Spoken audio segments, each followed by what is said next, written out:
First of all உங்களுக்கு வந்து ஒரு கங்க்ராட்ஸ் நான் சொல்லிக்க விரும்புறேன். என்ன அப்படின்னா கனா காணும் காலங்கள்ல ஒரு அங்கமா இருக்கிறதுங்கிறது ரொம்ப ப்ரௌடா இருக்கு பிளாக்ஷிப் சார்பாக. தேங்க்யூ. ஆடிஷன்ல என்ன சொன்னாங்க? நீங்க ஆடிஷன் போகும்போது என்ன மாதிரியான பெர்ஃபார்மன்ஸ் உங்ககிட்ட எதிர்பார்த்தாங்க? நீங்க என்ன பண்ணீங்க? ஆடிஷன் போன உடனே ஃபர்ஸ்ட் என்ன சொன்னது, வெயிட்ட குறைங்க அப்படின்னாங்க. அதாவது கணக்காலம் காலங்கள் போயிட்டு இங்க இருந்து நான் இந்த ஒரு விஷயத்த கத்துக்கிட்டேன், நான் அந்த ஒரு விஷயத்த லேர்ன் பண்ணிக்கிட்டேன் அப்படின்னா எந்த மாதிரி இருந்துச்சு? என்கிட்ட ஒரு விஷயம் என்னன்னா டைமிங் மெயின்டைன் பண்ணுவேன். 6 மணினா 6 மணிக்கு இருப்பேன். அந்த விஷயம் வந்து எப்பவுமே நான் மெயின்டைன் பண்றது. அந்த இடத்துக்கு போனதுக்கு அப்புறம் அது மேல ஒரு ஸ்ட்ராங்கான பிலீஃப் வந்துச்சு. இதுலயும் எல்லாமே இருக்குமா? லவ், காமெடி, எமோஷன், நீங்க எல்லாமே 90s கிட்கான கனெக்டும் அதுல இருக்கும், 2K கிட்கான கனெக்டும் அதுல இருக்கும். சோ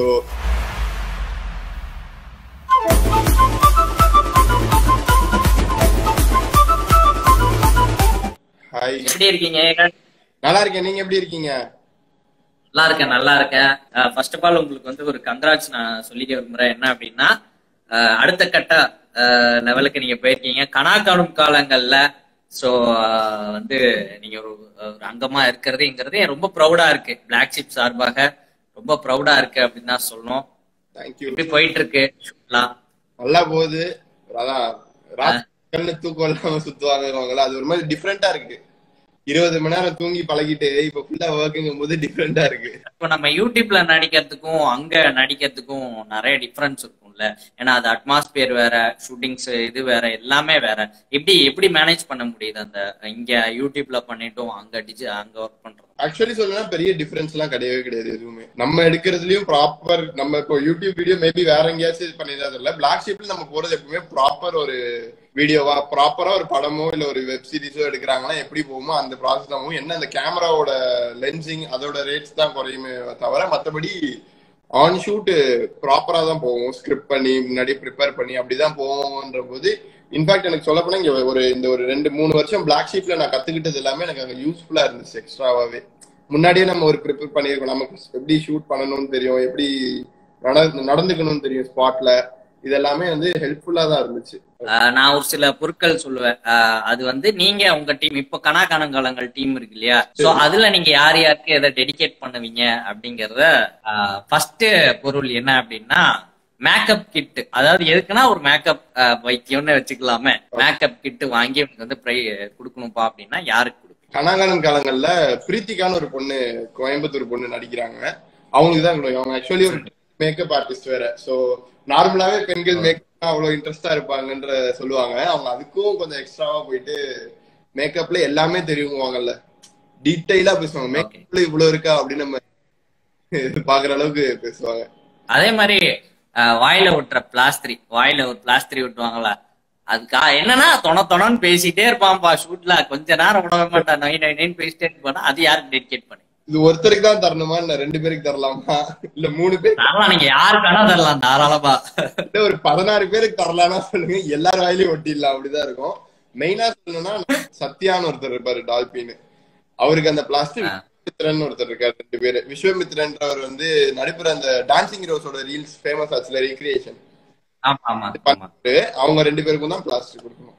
ஒரு ஏசி ரிமோட் என்னன்னா அவங்க ஏசி இல்லாம இருக்கவே மாட்டாங்க. அந்த மாதிரி அந்த செட்ல யாருக்குமே தர முடியாது. ஏன்னா எங்க எல்லாருக்கும் சேர்த்து ஒரு கிளாஸ் ரூம் ட்ரெஸ் மாத்த, ஒரு கிளாஸ் ரூம் ஷூட்டிங் போவேன், அவ்வளவுதான். சோ ஏசி ரிமோட் இல்ல சொல்லிருப்பாங்களா, ஒரே ஸ்டஃபியா இருக்கு, ஏசி இல்லாம மாதிரி இருக்கு, உரமா படுத்துக்கிறோன்ற மாதிரி தான் சுத்திட்டு இருக்கோம். நீங்க இந்த மாதிரிலாம் ஒரு மாதிரி காலைல 6 மணி வெயில் தான் சமத்தமா இருக்கும்.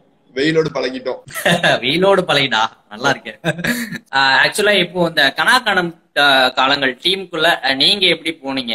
உள்ள போன எக்ஸ்பீரியன்ஸ் எப்படி உள்ள போனீங்க? கனாகாலம் காலங்களுக்கு ஆக்சுவலி ஆடிஷன்ஸ் நடக்குது அப்படின்னு தெரிஞ்ச உடனே ஆப்வியஸ்லி நம்ம டீமுக்காகவே கேட்டிருந்தாங்க. இந்த டீம்ல இருந்து வரவங்க அப்படிங்கும்போது நம்ம எல்லாருமே இங்க இருந்து ஆடிஷன்ஸ் கொடுத்தோம். சோ அதுல இருந்து அப்படியே இந்த ஆடிஷன் ப்ராசஸ் ரொம்ப லெங்தா போச்சு. இதை வச்சு ஒரு புக்கே எழுதலான்ற அளவுக்கு போச்சு. கிட்டத்தட்ட ஒரு எனக்கு தெரிஞ்சு லிட்டரலி ஒரு வருஷம் ஆயிருக்கும் ஆடிஷன்ஸ் நாங்க ஸ்டார்ட் பண்ணியே சொல்றேன். ஒவ்வொரு ஆடிஷன் மறுபடியும் டெஸ்ட் ஷூட் 2 தடவை போய் 3 தடவை போட்டோ ஷூட் போய் அந்த மாதிரி எத்தனை தடவை போயிருக்கோம்னு பார்த்தா அதுக்குள்ளேயே நாங்க ஆக்சுவலி இத்தனை தடவை போனதுலயே இங்க இப்போ நடிக்கிற அந்த பதம் க்ளோஸ் ஆயிட்டோம். வெளியே போவோம், ஓகே. சாப்பிட போவோம், அந்த மாதிரி பழகி பழகி பழகி அப்படியே க்ளோஸ் ஆயிட்டோம். அதுவே எங்களுக்கு ஒரு பெரிய ஐஸ் பிரேக்கிங்கா தான் இருந்துச்சு. ஆடிஷன்ல என்ன சொன்னாங்க? நீங்க ஆடிஷன் போகும்போது என்ன மாதிரியான பெர்ஃபார்மன்ஸ் உங்ககிட்ட எதிர்பார்த்தாங்க? நீங்க என்ன பண்ணீங்க? ஆடிஷன் போன உடனே ஃபர்ஸ்ட் என்கிட்ட சொன்னது வெயிட்ட குறைங்க அப்படின்னாங்க. ஒரு கொஞ்ச நாள் ஒர்க் அவுட்ஸ் அண்ட் டயட் எல்லாம் பண்ணி இப்போ ஓரளவுக்கு குறைச்சிருக்கேன்னு நினைக்கிறேன். பாக்குறவங்க முன்னாடியே நான் பாத்துருந்தா நீங்க சொல்லணும். நம்ம நிறைய வடிவேல் சாருடைய டயலாக்ஸ் வந்து அடிக்கடி நம்ம லைஃப்ல சொல்லிட்டே இருக்கோம். எந்த ஒரு இன்சிடென்டா இருந்தாலும் நம்ம சொல்லிட்டே இருப்போம். நான் ஒரு சில டயலாக் சொல்றேன், அது உங்க டீம்ல யாருக்கு பொருந்தும், இல்ல இந்த மாதிரி ஒரு இன்சிடென்ட் நடந்துச்சு அதுக்கு இந்த டயலாக் பொருந்தும் அப்படிங்கறத சொல்லிடுறேன். உங்களை எல்லாம் பார்த்தா எனக்கு பாவமா இருக்கு. அந்த மாதிரி எப்ப தோணுச்சு ஷூட்டிங் ஸ்பாட்ல? ஃபர்ஸ்ட் ஷூட் கனாகானும் கலங்களுக்கு 16 பேர் போய் நிக்கிறோம். அப்ப அந்த டைரக்ஷன் டீம் பார்க்கும்போது எங்களுக்கு அந்த டயலாக் தோணுச்சு. Super super super super super. தெரியாம என்ன வச்சு காமெடி கிமெடி பண்ணலையா அப்படின்னு நீங்க யோசிச்ச மொமெண்ட்? கனாகானும் காலங்கள்ல பர்வேஷ்னு ஒரு பையன் இருக்காப்ல, பர்வேஷ் முஷரஃப். எனக்கு தெரிஞ்ச அவர் ஃபேன்ஸ் எல்லாம் வந்துட்டாங்கன்னா அவ்வளவுதான், வியூஸ் அவ்வளவு எகிறோம். அவரு வந்து என்ன, ஏன்னா அந்த பையனை கலாய்க்கிறோன்றது அவனுக்கு புரியவே புரியாது. கொஞ்ச நேரம் டைம் எடுக்கும், டைம் லாக் எடுத்துதான் ஓகே நம்மள கலாய்க்கிறாங்க அப்படின்னு புரியும். சோ அந்த இந்த டைலாக் அவருக்கு செட் ஆகும். பேச்சு பேச்சாதான் இருக்கணும் அப்படின்னு நீங்க இந்த டைலாக் யாருக்கு பொருந்தும்? அந்த டைலாக் இல்ல இன்சிடென்ட் ஏதாவது? சத்யாட்ட என்ன இன்சிடென்ட்னு பாத்தீங்கன்னா, நம்ம பேசிக்கிட்டே இருப்போம், அவன் கை சும்மாவே இருக்காது, எதையாச்சும் பிடிச்சி நோண்டிக்கிட்டே இருப்போம். சும்மா நடந்து போ, அவன் என்ன நடப்புல பண்ணானே தெரியாது, நடந்து போகும்போது கையை வந்து பிடிச்சிப்பான். என்னடா இது பக்கத்துல ஏதோ பொம்பளை புள்ள இருக்குன்னு நினைச்சுக்கிட்டே வர மாதிரியே வருவான். அதுதான் பேசும்போது பேச்சா இருக்கணும், எல்லாத்தையும் சமாளிச்சுதானே ஆகணும் அப்படின்னு நினைச்ச மூமெண்ட் ஏதாவது இருக்கா? கனா ஷூட் முடிச்சுட்டு சரி ஒரு இங்க வருவோம்ல பிளாக்ஷீப் ஆபீஸ்க்குள்ள வரும்போது, அப்போ இங்க எல்லாரும் ஆள் மாறாம ஒரே ஜோக் போடுவாங்க. அதாவது இவங்களை கலாய்க்காகவே. அதை பார்க்கும்போது சரி எல்லாத்தையும் சமாளிச்சுதானே ஆகணும் அப்படின்னு நம்ம மைண்ட் செட் போவோம். கட்டத்துறைக்கு கட்டஞ்சேரியில நம்ம கூட வம்புளுக்குறதே வேலையா போச்சு. ஆக்சுவலி இந்த டைலாக் எனக்கு தான் சூட் ஆகும்னு நினைக்கிறேன். ஏன்னா நான் தான் எல்லாரையும் போய் வம்புளுக்குவேன். நம்மள வம்புக்குற அளவுக்கு யாருக்கும் கட்ஸோ தைரியமோ இல்ல. அதனால எல்லாரையும் போய் வம்புனா நான் தான் செல்ஃப் டேக் பண்ணிக்கிறேன். Self take. Super super super. இப்போ நம்ம கனாகாலம் டீம்ல ஆக்சுவலா அவங்க டீம் எல்லாரையும் பார்க்கும்போது ஹாப்பியா இருக்கு. இன்னொரு பக்கம் என்னன்னா, இவங்க ரீல்ஸா போடுறாங்க, இவங்க என்ன ஷூட்டிங் தான் போறாங்களா ஒன்னும் புரியல. ரீசெண்டா நிறைய அந்த ரீல்ஸ் எல்லாம் பாக்குறோம். சோ என்ன அதுக்கு உண்டான காரணம் என்ன? ரீல்ஸா போட்டு தள்ளுறீங்களே நீங்க வர இது சீரியல் பதிலா முன்னாடி இதுதான் வரும் போல இருக்கு. ஒண்ணுமே இல்ல, சிம்பிளா சொல்லா 16 பேர் நடிக்கிறோம், 16 பேரையும் உட்கார வச்சிருவாங்க. ஆனா சீன் ஒரு 5 பேருக்கு மாறி மாறி மாறி தானே இருக்கு. 16 பேரும் ஒரே ஃப்ரேம்ல இருக்க முடியாதுல்ல. சோ மீதி போர் அடிக்கிற டைம் என்ன பண்ணான்னு பார்த்தா, அங்க ஆல்ரெடி நம்ம நண்பர்கள் ரீல்ஸ் பண்ணி செம்மையா ரீல்ஸ்ல அந்த பிஹெச்டி முடிச்ச நண்பர்கள் எல்லாம் இருக்காங்க, அவங்கள்ட்ட கத்துக்கிறதுக்காக அப்படியே பண்ணிதான் ரீல்ஸ் பழகிறது. அதே மாதிரி நம்ம டீம்ல இருந்து நீங்க ஒரு 4 பேர் இருக்கீங்க. அவங்க இல்லாம வேற யார் யாரெல்லாம் இருக்காங்க? என்ன மாதிரி போயிட்டு இருக்கு? அதான் நம்ம டீம்ல இருந்து ஆல்ரெடி அரவிந்த், சேஜு, நானு, சத்யா, தேஜா இருக்காங்க, பிரகதீஷ் இருக்காரு, அப்புறம் ஆஷிக்னு ஒருத்தர் இருக்காங்க. நம்ம டீம் டைரக்ஷன் டீம்ல இருந்து திடீர்னு நடிக்கிற ஆசை வந்து ஒருத்தர் குதிச்சாங்க, அவங்கள அந்த மாதிரி நடிக்கிற ஆசையோட ஆஷிக் வந்தாங்க. இவங்க இல்லாம பிரணிகா பண்றாங்க, எல்லாருக்குமே தெரியும். நம்மளே பிளாக்ஷீப்லயே 2-3 வீடியோஸ் நிறைய பண்ணிருக்காங்க பிரணிகா. அதுக்கப்புறம் வந்து பர்வேஷ்னு ஒருத்தர் பண்றாரு, விஸ்வமித்ரனுக்கும் எனக்கும் நல்ல காம்போ இருக்கும். நீங்க பாத்தீங்கன்னா ஒரு இவங்க 2 பேரோட டிராவல்லாம் இருக்கும்ல, அந்த 2 கேரக்டரோட டிராவல், இன்னும் நான் மட்டும் தான் என் கேரக்டர் ரிவீல் பண்ணலன்னு நினைக்கிறேன். சோ அந்த டிராவலா வந்து உங்களுக்கு ரொம்ப ஜாலியா இருக்கும். கேர்ள் சைடு கல்யாணி, விஜய் கல்யாணின்னு விகடன்ல அவங்க இருக்காங்க, அவங்க பண்றாங்க. அதுக்கப்புறம் வந்து பிரீத்திகா, அதான் சொல்லியிருந்தேன்ல கோயம்புத்தூர்ல, அவங்க மேக்கப் ஆர்டிஸ்ட் பிளஸ் படிச்சுட்டு இருக்காங்க. சோ அவங்க இந்த மாதிரி நிறைய பேர் இருக்காங்க. ஸ்டாஃப் கேரக்டர் வந்தீங்கன்னா தான் அப்படியே பிரம்மாண்டமாக அப்படின்ற மாதிரி எல்லாருமே செம்ம இருப்பாங்க. நிறைய பேர் ரிவீல் பண்ணல. சோ இப்ப வரைக்கும் ரிவீல் பண்ணவங்கல ராஜ்மோகன் அண்ணன் பண்றாரு. அதுக்கப்புறம் வந்து குணான்னு ஒரு கேரக்டர், ரொம்ப நல்லா பேசக்கூடிய கேரக்டர், பாரத்னு ஒருத்தர் பண்றாரு. அதாவது கணக்காலம் காலங்கள் போயிட்டு அந்த டீம் அங்க இருந்து நான் இந்த ஒரு விஷயத்த கத்துக்கிட்டேன், நான் அந்த ஒரு விஷயத்த லேர்ன் பண்ணிக்கிட்டேன் அப்படின்னா எந்த மாதிரியான விஷயம்? மெயினா சொன்னா எப்பவுமே நான் ஒரு விஷயம் என்னன்னா டைமிங் மெயின்டைன் பண்ணுவேன். 6 மணினா 6 மணிக்கு இருப்பேன். அந்த விஷயம் வந்து எப்பவுமே நான் மெயின்டைன் பண்றது. அந்த இடத்துக்கு போனதுக்கு அப்புறம் அது மேல ஒரு ஸ்ட்ராங்கான பிலீஃப் வந்துச்சு. அது சொல்லுவாங்களே, இப்போ 6 மணிக்கு நம்ம போனா ஆப்வியஸ்லி கண்டிப்பா அங்க இருக்க மாட்டாங்கன்னு தெரியும். ஆனாலும் நம்ம அந்த 6 மணிக்கு போய் நிக்கும் போது அந்த ஸ்ட்ராங்கான ஒரு பிலீஃப் எக்ஸ்ட்ராவா கிரியேட் ஆகும்ல. சோ அதுதான் நம்ம பண்றது தப்பு இல்ல, இது வரைக்கும் நான் கத்துக்கிட்டு நான் ஃபாலோ பண்றது எதுவுமே தப்பு கிடையாது அப்படின்ற ஒரு பிலீஃப் அங்க கிடைச்சது.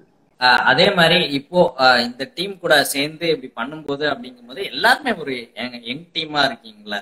சோ உங்களை வந்து அங்க எப்படி மேய்க்கிறாங்க, எப்படி? ஏன்னா இங்கேயே பாத்தீங்கன்னா தெரியும், ஆளக வந்து சேர்க்கறதுலங்கிறது ரொம்ப கஷ்டமான ஒரு விஷயமா இருக்கும். எப்படி அவங்களை ஆர்கனைஸ் பண்ணி இத்தனை பேர்த்தையும் நடிக்க வச்சுட்டு இருக்காங்க? அது முழுக்க முழுக்க டைரக்ஷன் டீம் தான். அவங்களுக்கு தெரியும்ல அந்த யார்கிட்ட எப்படி சொன்னா எப்படி நடக்கும், ஆடுற மாட்ட ஆடி கிடக்கணும், அந்த மாதிரி எல்லாரையும் பத்தியும் தெரிஞ்சுக்க அவங்களுக்கு ஒரு 10 நாள் ஆச்சு. அதுக்கப்புறம் இவன்ட்ட இப்படி சொன்னாங்க நடக்கும் அப்படின்றது எல்லாருமே ஒரு அவங்களுக்கு ஒரு எக்ஸ்பீரியன்ஸ் இருக்குல்ல. இதுக்கு முன்னாடி நிறைய ஒர்க் பண்ணியிருக்காங்க, நிறைய ப்ராசஸ் போயிருக்காங்க. அதை தாண்டி ஃபர்ஸ்ட் ஒரு 10 நாள் தான் நாங்களும் ஆடுவோம். அதுக்கப்புறம் நமக்கே போரு ஷூட் போனோம், இவனுங்க ஏதாவது போடுவாங்க, அந்த ஒரு மைண்ட் செட்டுக்கு வந்துருவோம். ஸோ அதனால ஒர்க் நாங்க போறது வேலை பார்க்க தானே, அந்த ஒரு மைண்ட் செட்ல வந்துருவோம். சின்ன பசங்களா இருந்தாலும் வரைக்கும் மெச்சூர்டா இருக்காங்க, அதனால நானே சொல்லிக்கிறேன். ஸோ அதனால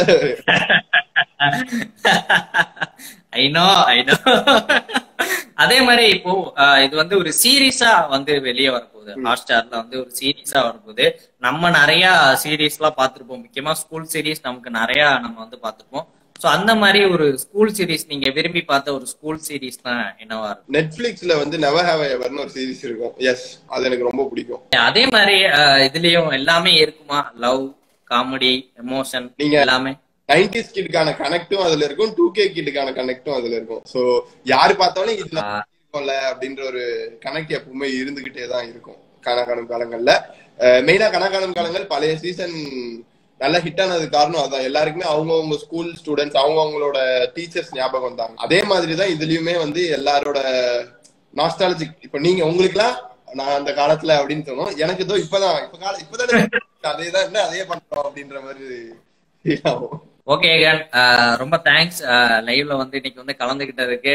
ஸோ கங்க்ராட்ஸ், சீரீஸ் ஒரு மிகப்பெரிய ஹிட் ஆயிடும். ஸோ அது மூலியமா நீங்க அடுத்தடுத்த லெவல் போகணுங்கிறதுக்கு பிளாக்ஷிப் சினிமாஸ் டீம் சார்பாக வாழ்த்துக்கள். உங்க லைவ் எல்லாமே பார்த்துக்கிட்டே தான் இருக்கேன், ரொம்ப ஜாலியா போகுது. நானும் ஒரு காலத்துல இந்த மாதிரி இன்டர்வியூன்னு ஆரம்பிக்கும் போது லைவ்ல ஆரம்பிச்சதுனால இப்போ ஒரு லைவுக்கு நானே வரும்போது எனக்கு செம ஹாப்பியா இருக்கு. தேங்க்யூ சோ மச் இன்வைட் பண்ணது.